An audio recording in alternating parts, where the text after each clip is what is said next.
বাদামগুলোকে দিয়ে দিলাম, তাহলে এক্সট্রা যে তেলটা আছে সেই তেলটা টেনে নেবে। এরপর আমি এর ভিতরে দিয়ে দিলাম তেলের ভিতরে 4টে শুকনো লঙ্কা। লঙ্কাগুলোকে আমি ভেজে নেব। তো লঙ্কাগুলোকে ভাজা হয়ে গেছে, এরপর আমি উঠিয়ে নেব।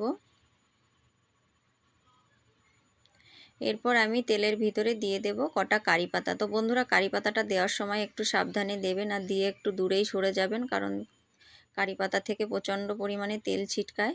তো কারি পাতাগুলোকেও আমি ভালো করে ভেজে নিয়েছি। এরপর আমি এগুলোকে উঠিয়ে নেব।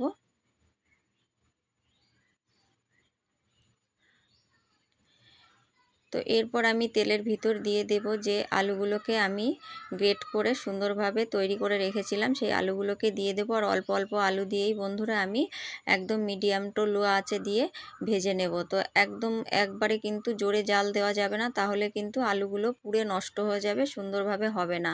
আর যত সময় আলু থেকে কিন্তু ঝাঁক বেরোবে তত সময়, মানে যত সময় বাবলসগুলো হবে তত সময় কিন্তু আলু ভাজা হবে না, একদম বাবলস বন্ধ হয়ে যাবে। তো দেখতেই পাচ্ছেন আমি কিভাবে তৈরি করে নিয়েছি। এরকমভাবে তৈরি করে নিলে সুন্দর ঝুরঝুরে আলু ভাজা কিন্তু আপনি তৈরি করে নিতে পারবেন। তো দেখুন, একটা আলু কিন্তু আলুর গায়ে লাগেনি, একদম সুন্দর ঝুরঝুরে আলু ভাজা হয়ে গেছে। তো এরকমভাবেই কিন্তু আমি সমস্ত আলুগুলোকে ভেজে নেব।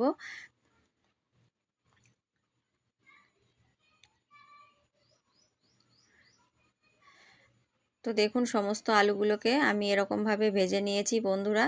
তো এই একইভাবে যদি আপনারাও বাড়িতে এরকমভাবে তৈরি করে নেন, তাহলে কিন্তু খুব সুন্দরভাবে ঝুরঝুরে আলু ভাজা বাড়িতে তৈরি করে নিতে পারবেন।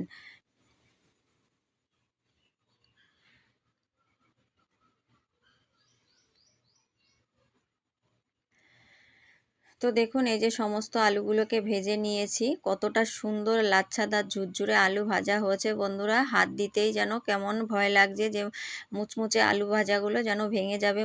তো দেখুন, এই যে কতটা সুন্দরভাবে তৈরি করে নিয়েছি। তো এরপর আমি যে কারি পাতাগুলোকে ভেজে রেখে দিয়েছিলাম, সেই কারি পাতাগুলোকে ছাড়িয়ে নেব। তো বন্ধুরা, যে কোনো ভাজায় কিন্তু কারি পাতার ফ্লেভারটা খুবই সুন্দর লাগে। তো এরপর সমস্ত কিছু মিলিয়ে নেব। আর আমি কিন্তু আলু ভাজার সময় কোনো লবণ ব্যবহার করিনি। লবণটা ব্যবহার করলে কিন্তু আলুগুলো নরম হয়ে যেত। আর সেই জন্য আমি এখন দিয়ে দিলাম এর উপর থেকে একটুখানি বিট লবণ। বিট লবণটা দিয়ে ভালো করে মিশিয়ে নেব। তো মেশানো হয়ে গেছে, এখন আমি আলাদা একটা প্লেটে আপনাদের দেখিয়ে দিচ্ছি যে কতটা সুন্দরভাবে আলুগুলো ঝুরঝুরে আলু ভাজা তৈরি হয়েছে।